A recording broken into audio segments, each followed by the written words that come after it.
Welcome to the Existential Empath Podcast.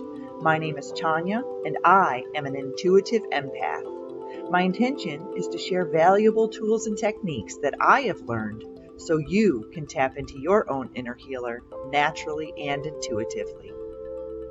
Welcome back, everyone. I have Zoe Whitehead here with me today. Zoe is the founder of Lunar Light Worker, and she's also the host of the Lunar Light Worker podcast. Zoe supports light workers to align to the Earth, cosmic, and lunar cycles so that they can step into their highest frequency. And that's exactly what we're going to talk about today. We're going to talk about the lunar influence and how cosmic cycles can affect our lives. So welcome, Zoe. I'm so excited to have you on the show today. Hi, Tanya. Thank you so much for having me on. I'm really excited as well. I love these sorts of chats. Yeah, so we are a few days ahead of the harvest moon. Now, the harvest moon is one of my favorites because it's so beautiful in the sky, and in the States, we're moving into the fall season. We're moving into that harvest season, and the weather starts to get a little cooler, and that big, beautiful moon in the sky. This is one of my favorites. So, what is going on in the cosmos right now? Can you explain? How is this moon going to impact us? And I see that it's in Pisces. So we were just saying that it could be a little emotional. So how are we, what should we expect, over the next couple of weeks? Yeah, so such a good question, Tanya. Well, probably as you've gathered, I am absolutely obsessed with moonology and cosmology and the impact and the influence that it has on us as empaths, obviously, because we're highly sensitive to that, and light workers as well, because as you said, I work very closely with that kind of group of people. And I follow very closely the cycles, the lunar cycles and cosmic cycles as well. But let's start with the lunar cycle, because it's such a vast topic in itself and how that impacts on us. So obviously we've got this big full moon coming up on Friday. We'll also be in a master day, the 9/9, ninth day of the ninth month, which will be bringing in an energy of completion, but also connecting more to our spiritual lineages. And like you said, the moon, as you probably know, it moves through the constellations every few days, and it will be in Pisces if it isn't already. And for me, I mean, what I could do, Tanya, maybe is just give you a little kind of overview of the main phases and how they impact us. Maybe if we start there, and then I can focus more on this full moon. But so for me, I focus on four main phases. There are more phases to the moon, obviously, and her cycle. But for me, what I focus on is the dark moon into the new moon, and then the full moon into the waning moon. And I liken those phases to the seasonal cycles and our own personal female cycle. So when we're in the dark moon, this is when we have the least amount of light. To me, it's like the winter phase. It's a very inward, female, feminine energy. So we have the least amount of energy. We're going within. We're introspective. We're, probably getting, sort of a lot of insecurity rising. I always feel like I have a wobble around the dark moon phase. we get a lot of clarity, don't we, as well around that time, because we're inwards, we're stilling. It's a really good time to kind of get clear over what it is, what newness we want to bring in. Okay, and then we move into the new moon, which for me is a real power period, really potent.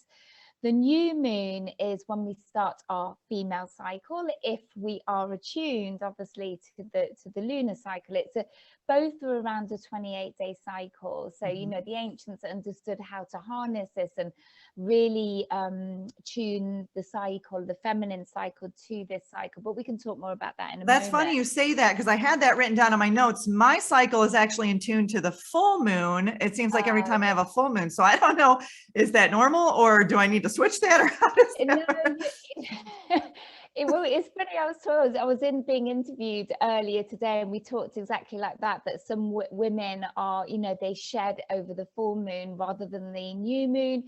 But, you know, I think first and foremost, it's about looking at your own energy and, you know, how you can honor yourself within that.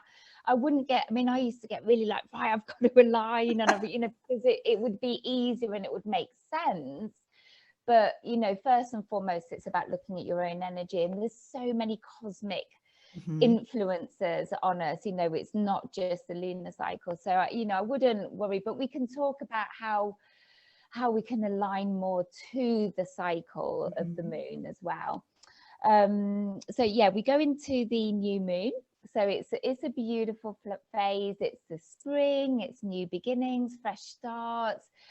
You know, we're looking at what we want to bring in, you know, what projects maybe, what inspiration we've had from that dark moon. And then we move into the full moon phase, which is like the summer phase. So it's full light, it's full creative expression, it's lots of downloads and inspiration. It's a brilliant time to be very sociable as well.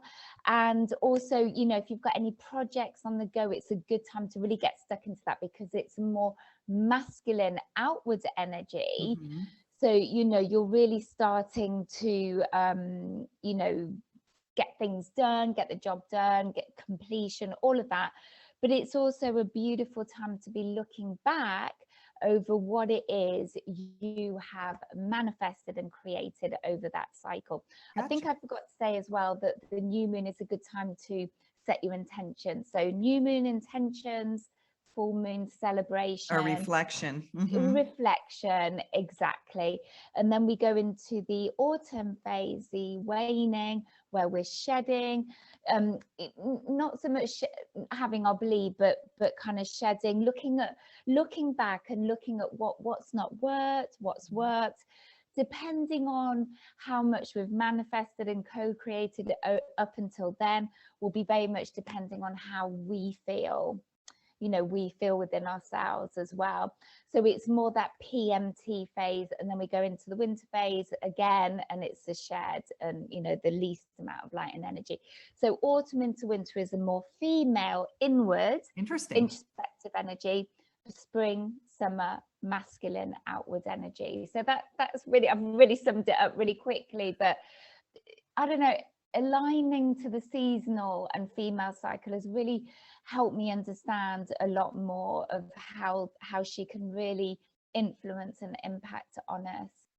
Absolutely. And I think I think I was in tune with the new moon at one time, and then somehow I shifted over, but I do recognize I'm on a 28-day cycle, because every time that full moon comes, I am, you know, getting my cycle. So it's kind of funny. I don't even really remember when it shifted, but somehow it did. And I'm sure I'll shift it back at some point. But I've been talking to some of my friends, and they're noticing it as well. They're like, I'm starting to tune with the moon cycles. Are you doing that too? And I'm like, I am, just kind of organically. So it wasn't like I was setting intentions for that to happen. It just started to naturally do it. And then I was recognizing it. And so I also do full moon rituals when it comes to cleansing my body. So parasites are actually highly active during full moons in the body. And so I start a parasite cleanse about 3 days prior, and I take it through the full moon, and then take it about 3 days after. And so I've got it on my schedule, you know, to take this cleanse during the full moons. And then I started to recognize my female cycle started to link up with that as well. So it was kind of interesting, because I wasn't really expecting that to happen, but naturally it just started to kind of take place. That's interesting. Yeah, no, I've never heard of that before, actually. So that's a lovely thing that you do for yourself. Yeah. So, yeah, I guess they lay dormant in the body most of the moon cycle, but that's okay. So I used to work in the hospital, in the emergency departments and the intensive care units. And during the full moons, it would get very busy and very kind of chaotic. So the word lunar, the word lunatic, actually comes from the word lunar. And so, you know, I kind of attribute that back to parasitic activity in the body. Is during the full moons, the parasites get a little more active, and that makes people a little more kind of crazy, so to speak. So the more I started to research different types of detoxes and cleanses, I recognized that the moon cycles had a lot to do with it. And that was very interesting because you would have never correlated that, together. No. But it's funny when you start going down some of these rabbit holes and start learning about things, how much the cosmic energy, the moon and the earth energy play a role in our bodies, and how, how we can tap into that. So yeah, that's kind of a little caveat there that I learned on my own. But I've been noticing, I used to get a little more emotional during full moons. I could really feel and tap into that energy, where now that I've been doing these cleanses, it's probably been about a year now I've been doing them, I'm a lot more stable and a lot more balanced. So it's been very positive, for me to be able to do those little rituals for myself. Yeah, I love that. Yeah. So, okay. So what is happening in the cosmic world right now? So I know there's a lot. I'm recognizing time is moving a lot faster, at least in my experience, it is. So can we talk about that? I know there's a lot of solar activity happening right now. I'm a sun sign in Aries, so I love the solar activity. I feel like I get very inspired and very motivated, where I'm watching some of my friends who are more air signs and water signs, and they're burnt out and they're drained. So, let's talk about that a little bit. What are we seeing on a cosmic level that could be affecting us here in the physical? Yeah, so absolutely. So obviously we've got this full moon coming up in Pisces, like we said, and I just wanted to go back to that kind of amplification as well. It is a power period, a potent period. So, like you quite rightly said, whatever is going on for you will be more of. So whether it's negative, positive, so that's always something to kind of be aware of. Obviously, we're in a master day on Friday. I mean, what I'm seeing for the whole of September, it's all on the weekends. I was saying that this morning, actually, that it's bizarre. I've never seen it like that. So we've got quite a few weekends coming up where it's really going to be intensely powerful.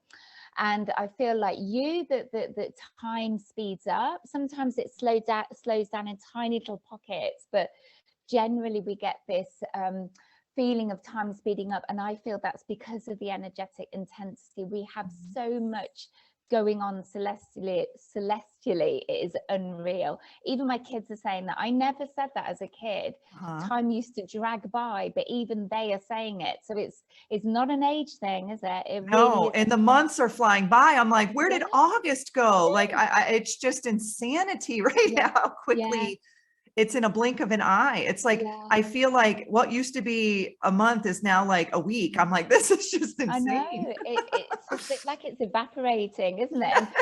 And so the overarching energy, which I feel I need to talk about, is obviously the age of Aquarius, right? We're stepped into this 1,000+ year cycle. This was happening sort of a few years back. We're gradually stepping into that. It's going to take a whole lot longer to really anchor through those energies. So what that means for us is, a kind of more global thinking, more humanitarian, more unity consciousness, more community driven. So we're all feeling that, whether we're conscious of it or not. And you can see it worldwide, things breaking down, old hierarchy structures, institutions that are just not working anymore. Everything is coming to the light. There's like big shedding coming, going on.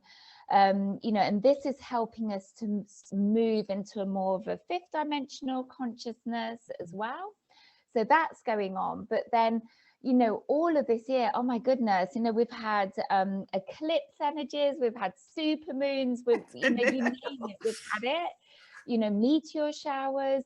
This month alone is again what I would call a power month. So we have up to 7 planets in retrograde, which is huge. At the beginning of the year, we had none. It's rare. Well, I don't know whether it's rare. It's difficult for me to say because I don't have a whole kind of awareness around it over a long period. But I don't think I've personally known so many planets in retrograde since I started my awakening. And so that means that, you know, the planets, what I find really fascinating is the way that they support us. So they support us in different ways, obviously, but they also at the same time spotlight where we've been blocked in however they're supporting us. So the best example I can give is Mercury retrograde, because everyone's That's a common one. Yeah. It's a common one because it retrogrades 3 or 4 times a year. That's its influence is no greater, but we've all heard of it. And there's this whole thing around connectivity and, oh, you know, like I don't know, my camera was not working the other night, and then I couldn't get my microphone to connect. You know, your internet connectivity is not great. You know, we all feel it. And it's simply showing us in that respect probably what needs upgrading, what needs a little bit of attention, you know. So it's a positive thing, although it's highly frustrating, especially when it comes to electrical devices, you know, and cars and things like that. You're like, oh. But in other ways, it supports us in the way we connect with others, the way we communicate. So at the moment, Mercury is in its shadow phase, its pre-shadow phase. But again, this weekend, it moves into the active phase. And that's when things get really interesting. On top of the full moon. On top of the full moon and the power day. And the 9/9 portal. Yeah. It is unreal. Well, it's going to be a fun weekend. So brace yourselves. You know, I mean, for me, this cosmic wisdom is crucial, especially for empaths and light workers, because otherwise I just think we think we're losing it. Do you know what I mean? If I didn't have this understanding. And I think if you understand it, you can ride the wave versus being thrashed around in the riptide, you know? So it's like, if you can expect it's coming and do the proper self-care, because that's been my experience. It's like, okay, I see these energies coming.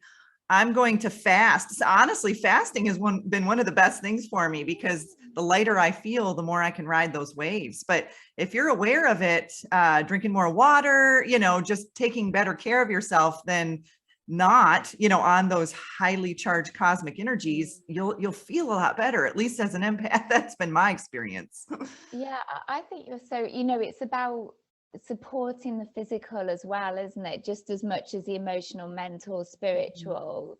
But you know, I think you're so on it to be doing that. And it is like it's almost like a detoxification in some of these aspects, you know, especially the eclipse energies, and they're so rapidly shifting, because essentially that's what we're being led to do, is to, you know, with all of this, you know, we talk about it being really difficult, because what's happening is we are being supported to release whatever it is no longer serving us. So whether it's on a physical, mental, emotional, you know, but also get clarity over where it is that we need to move to, you know, how to expand, how to grow. But obviously, in order to grow, we need to get rid, right? We need to shed. So definitely supporting your physical is really, really important, you know, because it's hard, it's exhausting sometimes, isn't it? It is. And your physical is a lot denser. So oftentimes we can clear things energetically, emotionally, mentally a lot quicker than it takes a little bit longer for the physical to manifest. And so oftentimes what we've created in the physical was manifested months ago, you know, so it's so important to keep track of the physical and how are you feeling, because oftentimes we're so caught up. I know during our awakening, we're so caught up in the quantum, you know, in the energetic and, you know, and in the emotional, we're healing and we're moving through the traumas, and we forget about our little physical body here that, you know, the physical's like, wait for me.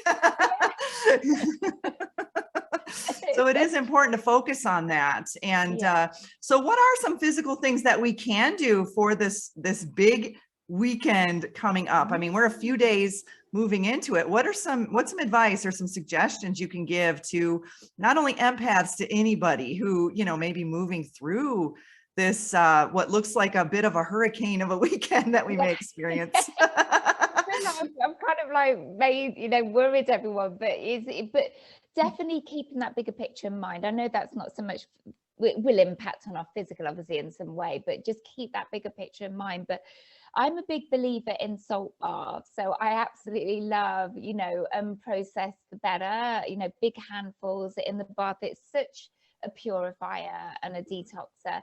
If you're someone who loves water, I mean, for example, I go open water swimming, and it's cold water. It's the UK, it's freezing, but it just, oh my God, it just gives me that headspace that I need. And I found that very beneficial. But I'm now, because of that, having freezing cold showers every day, and again, it really revitalizes my body. So those are the sorts of things I do. I'm sure that a lot of listeners, your listeners and yourself including, probably do things like conscious eating. Yep. So I call it vibrational eating. Or intuitive eating. Yeah, whatever. Eating, whatever. And, I have a little bit of whatever I fancy, but I mainly stick to, smoothies, fresh fruits, fresh vegetables, raw vegetables. I don't follow a particular system, but I just eat lighter. what looks really fresh and vibrant.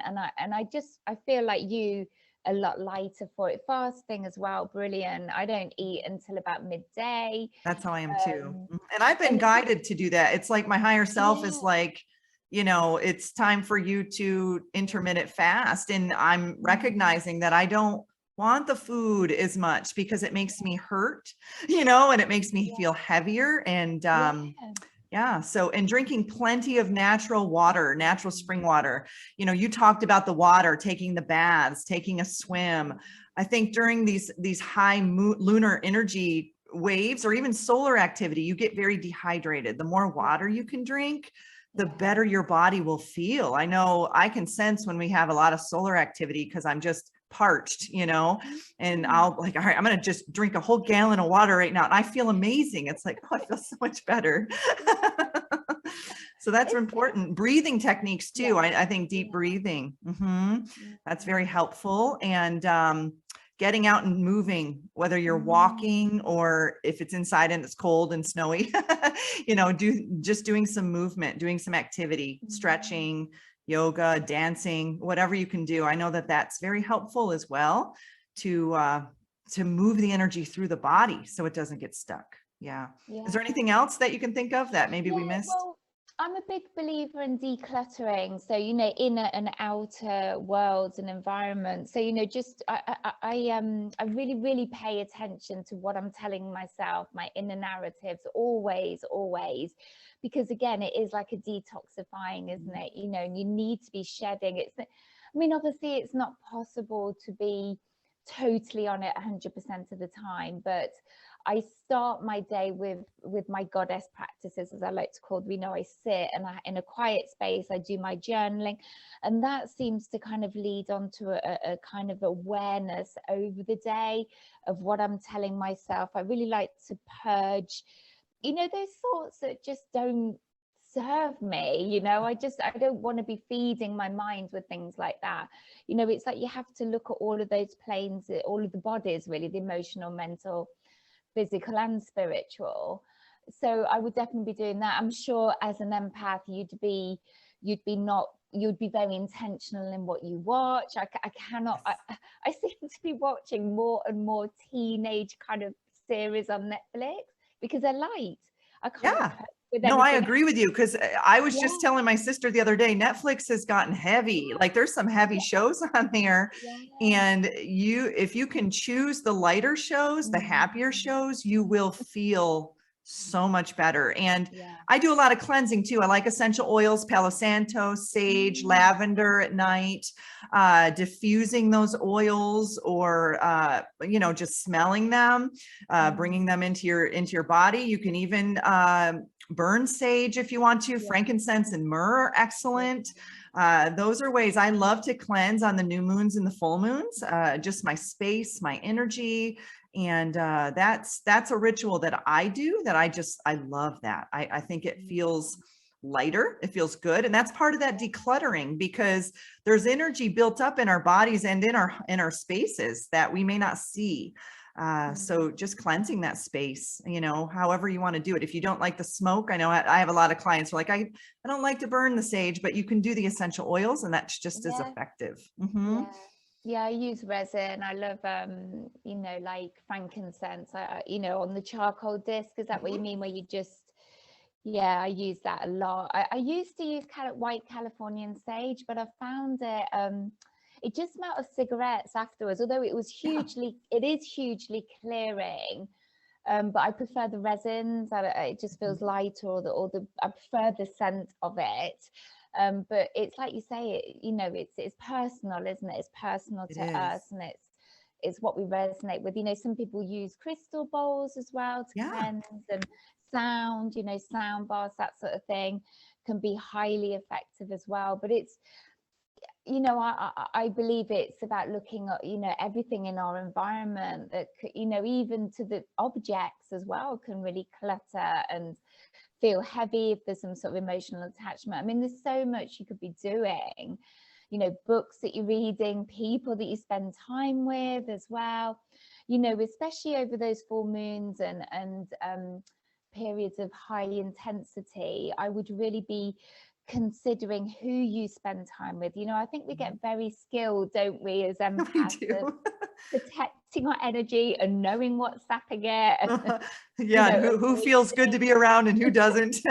Exactly. So, you know, just be boundaried, because, you know, we have gifts to offer, and especially those of us that are light workers, we want to be of service. And if our light and you know, we in ourselves, or we're not in a good space, we're not burning as brightly, are we? We're not, you know, we're not able to hold space as well as we could do. So I would be really, really protective of your energy and light for sure, and do whatever you need to do that. It's just honoring, isn't it? It's an act of self-love and self-nurture. It is. And I think that's important to bring up, because that's why it's so important to recognize these high cosmic energies that are coming in, and when you may want to distance yourself from people a little bit, just to go inward, or you know, maybe it may not be a good idea to schedule social activities on high intense weekends like this weekend.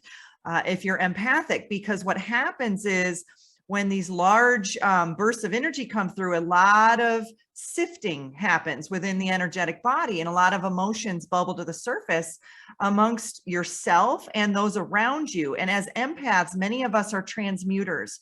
So we will transmute the energy of those around us and pick up the energy, not even necessarily recognizing it, that it's not even ours. And so when we are in social environments, and then you couple that with high cosmic energy, that could be tough. You know, that could be really hard. And if you haven't mastered your skills with transmuting, which I think what we talked about, cleansing your mind, your thoughts, cleansing your physical body, cleansing your emotions, all of that plays a role into how quickly you can transmute not only your own energies, but those around you. So just being a little bit more consciously aware of when these energy spikes happen, and asking yourself, should I be around Aunt so-and-so who's a little negative and, you know, has a lot of trauma? You know, maybe I should take a break for a few days from being around family or friends who might drain me, you know, a little bit. So yeah, I think that's a good point to bring up, you know, specifically for empaths. Another thing I talk about a lot is surrogation. You know, we have a lot of karmic debt, don't we, playing out, and sometimes we do feel as empaths as well overly responsible for others, and it may not be even be a loved one, a family member, it could be a colleague. I've certainly experienced that, where, you know, you just want to fix them, you want to, you know, you just want to stop them making their mistakes and falling, and this is what I would call surrogation. It's really depleting, you know. So it's knowing when to take that step back, to just kind of holding space. For me, is sometimes it's not even about talking, is it? It's just about holding that loving space, that compassion, that, you know, not engaging and whatever's going on for them, and understanding as well that whatever unfolds for them is unfolding for a reason. You know, they need to go through this to get them to where they need to be. So that for me, I mean, me personally, that was one of the biggest challenges, was knowing as a mother, as when I used to be a teacher, you know, taking that step back and being detached, not in a bad way, but just in a way that serves everybody. Exactly. Not in a cold way where you're just shutting someone off, but just holding that space and being, being sympathetic versus empathetic, where empathy is where we're picking up on their thoughts and feelings and their energy, but you can still be sympathetic and be there for someone. It's just understanding and feeling within your body. And, but if triggers are coming up for you, then work through those, allow that energy, because when these moon cycles move through, we're sifting and we're moving those emotions to the surface for a reason. So if you're recognizing you're around one person and you're being triggered over and over and over, oftentimes it's something that you may need to draw some attention to within yourself. And it may not be Aunt so-and-so, who is there. She's a catalyst to bring this to the surface, for you to heal. And it's just recognizing the patterns, and then saying, I've had enough. It's time for me to move through this. I need to put a microscope on it, figure out why it's happening. Why does it keep looping? Why does it keep circling around? And I'm going to move through this generational pattern and I'm going to heal it. And sometimes that can take a few rounds before we figure it out. That's been my experience. Yeah, definitely. Yeah, sometimes we just don't want to go there, do we? No, we need to, but it can be really uncomfortable, can't it? Especially, it's like you say, if it's a generational pattern and a dynamic that plays out between us, it can be really hard to break those patterns. So it's, again, that awareness, isn't it, of what's happening and why it's coming up, and just, I often just like to sit with it and just give myself permission to not be okay. Some days I'm not okay, and that's okay, and it's, for me, it's just sitting with it and just allowing myself to feel it, but without engaging that mental. And I find that that's really powerful, because you kind of feel it ebbing, don't you? You feel the power lessening over you. Absolutely. And just observing the emotion rather than attaching to it. And that's crucial, and so, what are some things that, that we should be expecting? Do you read out until, the end of the year? What are some things that we might be expecting from the cosmos?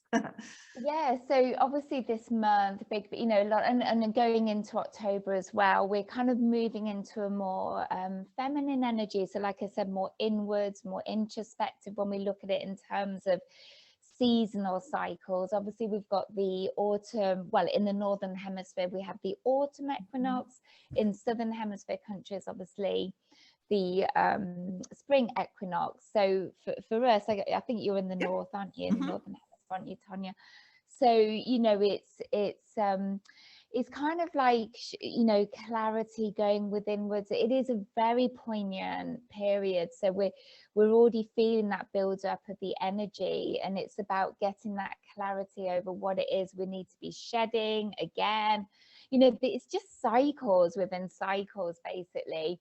And into a quieter introspective phase, whereas the Southern Hemisphere country, they're going into their spring equinox, so it's going to feel more outward, more action orientated, maybe starting new projects, wanting to bring newness in, all of these things. But remember, within that, you've got all your lunar cycles, you've got your solar cycle.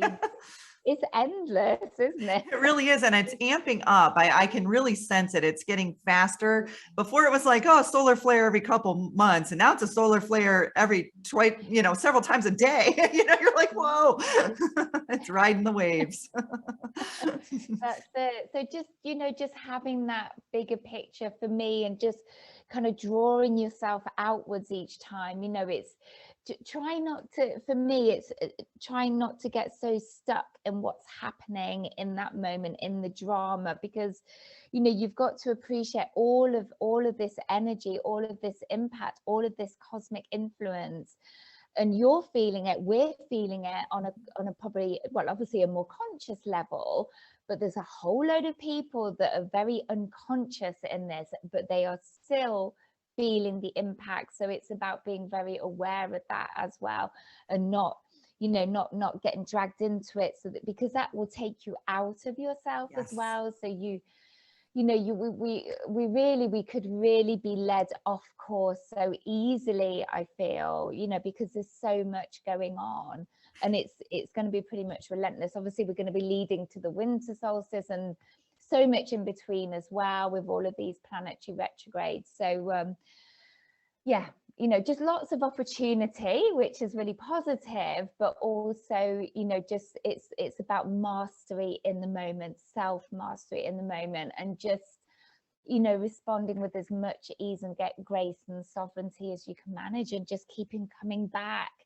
to that point of balance, you know, even when you feel yourself in that chaos and led away, just, okay, that's fine, but I'm just going to work on coming back now to that center.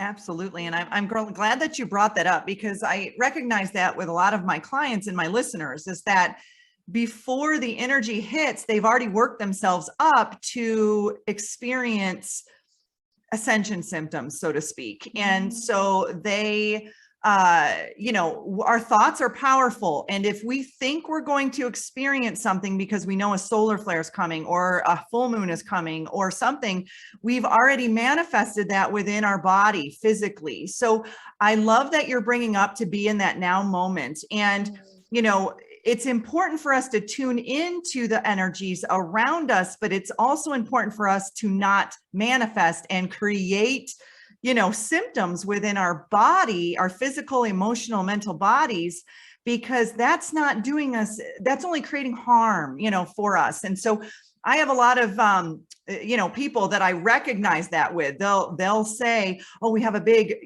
weekend. And so I'm going to, you know, take it easy because I'm already feeling it in my back, or I'm already doing this, you know, and it's like, okay, you know, you're already creating that in your mind. So then of course your physical body's going to follow suit with that, versus saying, I'm going to just live in the now moment and I'm going to experience what comes up, but I'm not attaching myself to all of these so-called ascension symptoms that, yeah, we're being affected by the cosmic energies. Of course, we can feel that. And as empaths, we can feel it even more powerfully.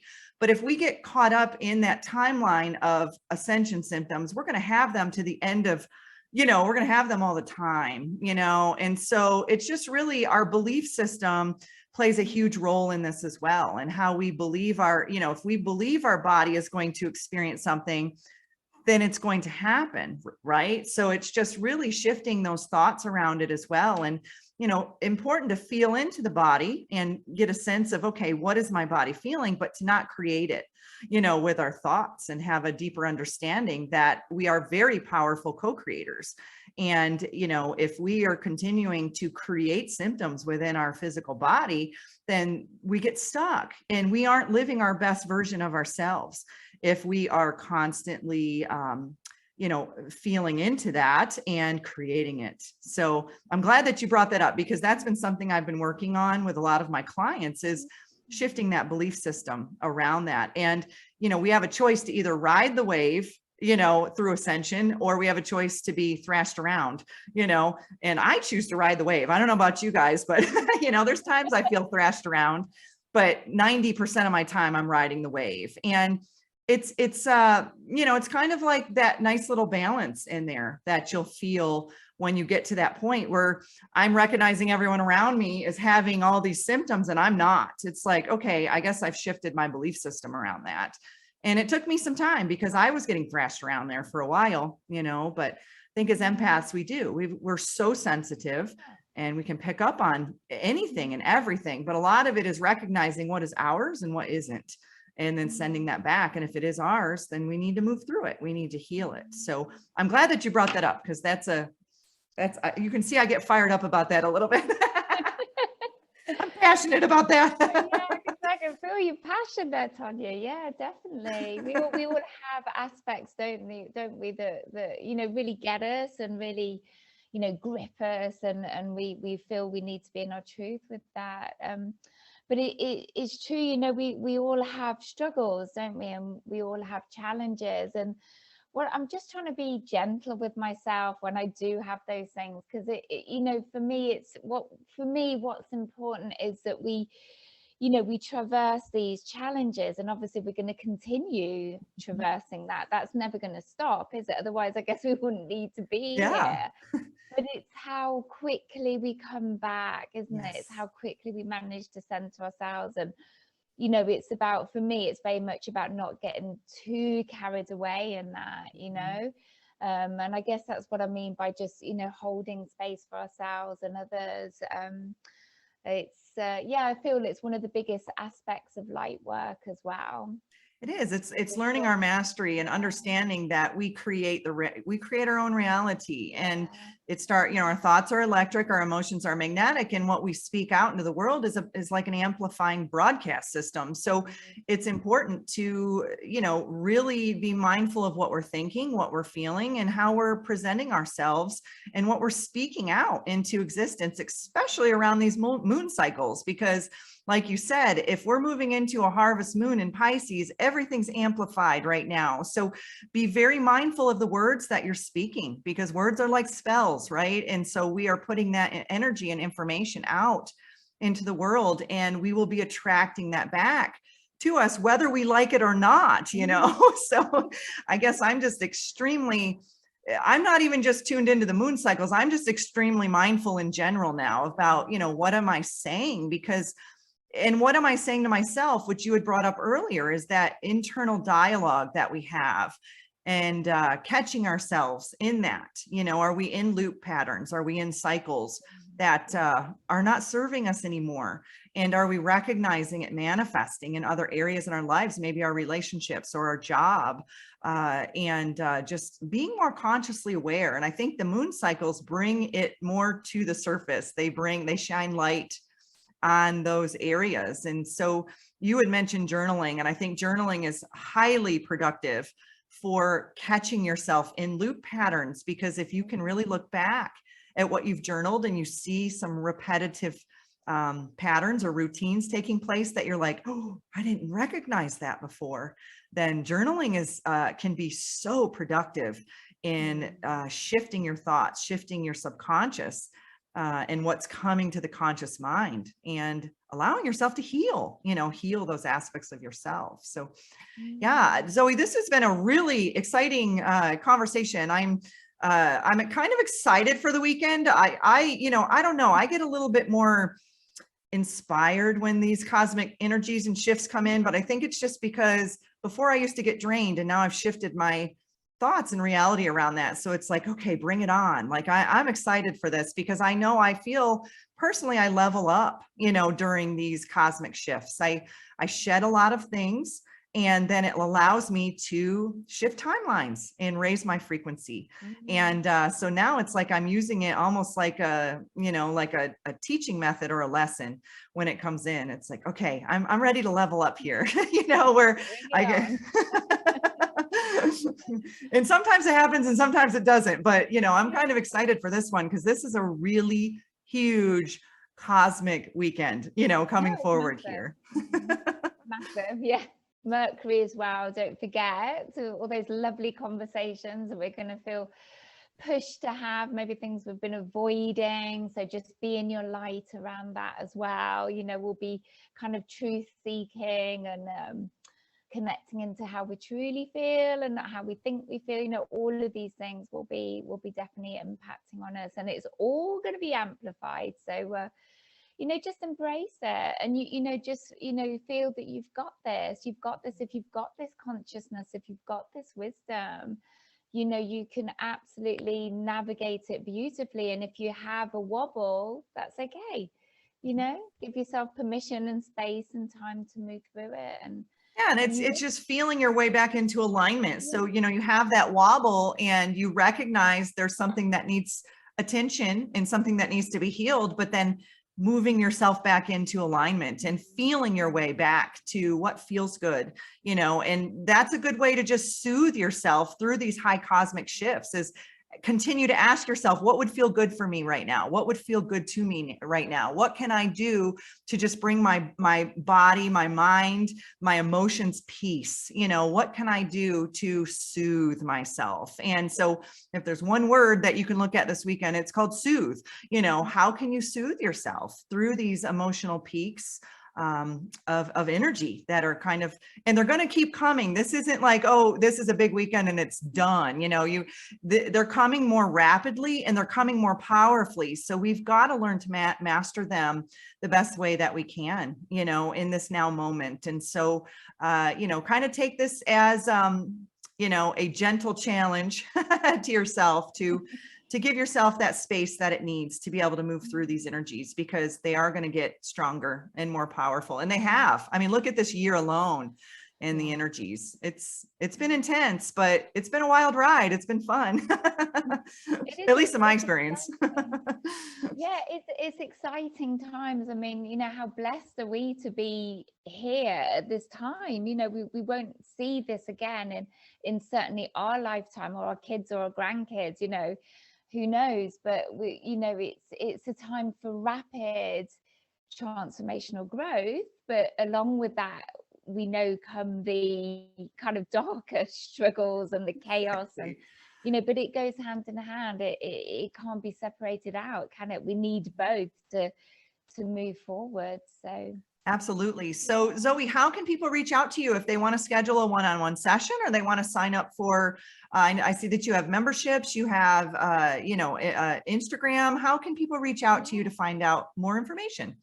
Oh, thank you, Tanya. So the best place to go is Instagram. I find everything is on there. I'm a Lunar Light Worker. And I currently have a membership. So it's the Lunar Light Worker membership. So we're a powerful sisterhood. We commune every week, and I run high frequency energy. We do moon rituals. We you know, I talk about higher kind of sacred topics, aspects of light work. I do card readings. There's loads going on. And I also teach energy tools so that you can run that on yourself, protect your energy and all those sorts of things. At the time of recording this, we're opening doors over the equinox. We open up 4 times a year over the solstices and equinoxes. So, but all of that information you can find in Instagram. And I also do one-to-one coaching as well for those of you that want to connect more to your soul purpose and know what you're mastering in this lifetime. Well, thank you, Zoe. This has been amazing. And thank you for sharing all of your wisdom and your knowledge around the lunar cycles, the cosmic cycles, the earth cycles, and how it affects us. And, you know, for everyone out there, you know, be gentle, take care, spend some time in the water if you can, a salt bath, and just do things that soothe you, that make you feel good. Okay. Thank you, Zoe, for coming on today. Thank you so much, Tanya. You deserve to navigate your life as an empath in alignment with health, happiness, and abundance. To learn more about the services that I provide, including Beyond Quantum Healing Hypnosis, EFT Tapping, and the Emotion Code, visit my website at www.thesoulcafe.org.